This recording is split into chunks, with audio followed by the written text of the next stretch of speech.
Welcome to Optimistic Insight.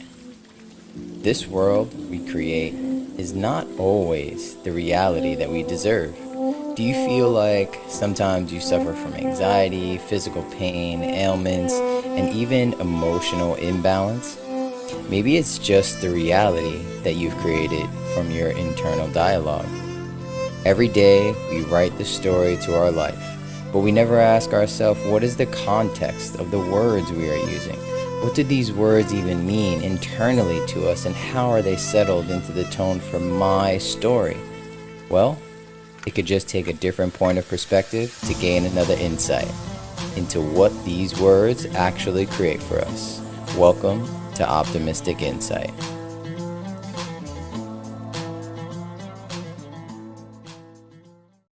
Welcome to another episode of Optimistic Insight. Today we are going to be looking at the optimism within compassion. Now, compassion is such a beautiful word. I mean, if you take it in English, if you take it in Spanish, and also just Latin, where it derives from, it's really describing this being with passion. And it's just so distinct that the word passion actually derives from suffer. So there's so many ways that you can bring this together and see how this expresses itself, and also just see how far it's come from where we are now and actually where it derived from. And as you know, with Optimistic Insight, I love to share beautiful stories that attempt to encapsulate these words and their history and bring them into the present moment so that we can shift towards a optimistic and more insightful future.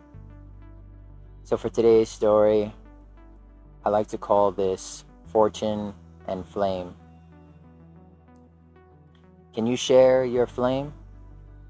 As we are all light within the darkness, stars within the depths of space, and glimmers of a flame in the world, we notice that our warmth, our burn, and the thing that keeps us going isn't all we see.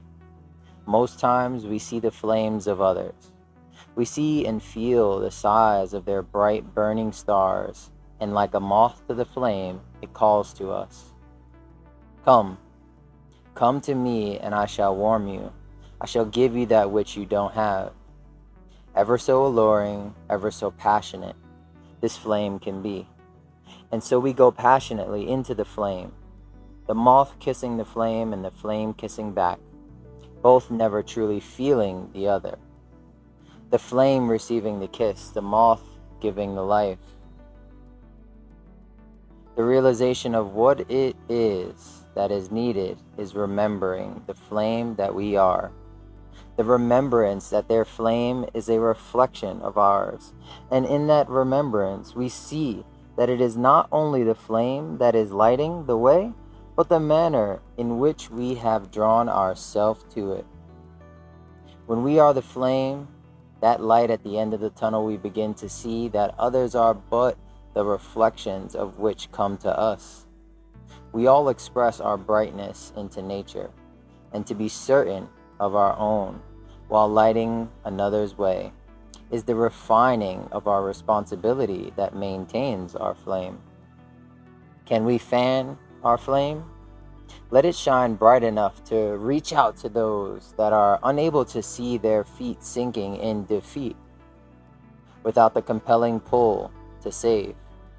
Can we steady our lantern to shine a light in the darkness, so that those reflecting flames can come close enough to recognize that they are the very flame that which they seek? Allowing ourselves to see the state, place, and position another is in, and discern our flame from the one being reflected in the mirror, is the gift of Guru. To become fortunate enough to build a lantern to protect our flame from the winds of the world and the rains of emotion is your grace. Knowing and expressing the flame within you is the flame outside of you, is the wisdom of the light. The fortune and power of this is to still be able to compel it into the direction that so passionately burns within the dark depths of the world. yet still being the beacon, reminder, and reflection of why that flame has come to connect in the first place, to sense where it once was and how it came to be, the flame in the mirror it journeyed towards so passionately. Have you arrived as the lantern, the flame, or the fortunate one that has come to kiss the light? I have chosen to preserve my flame now by creating transparent barriers that inhibit me from falsely kissing a flame that which was not mine. I have been fortunate enough to have felt this kiss once and have been given the lesson of that death and realization of my own flame.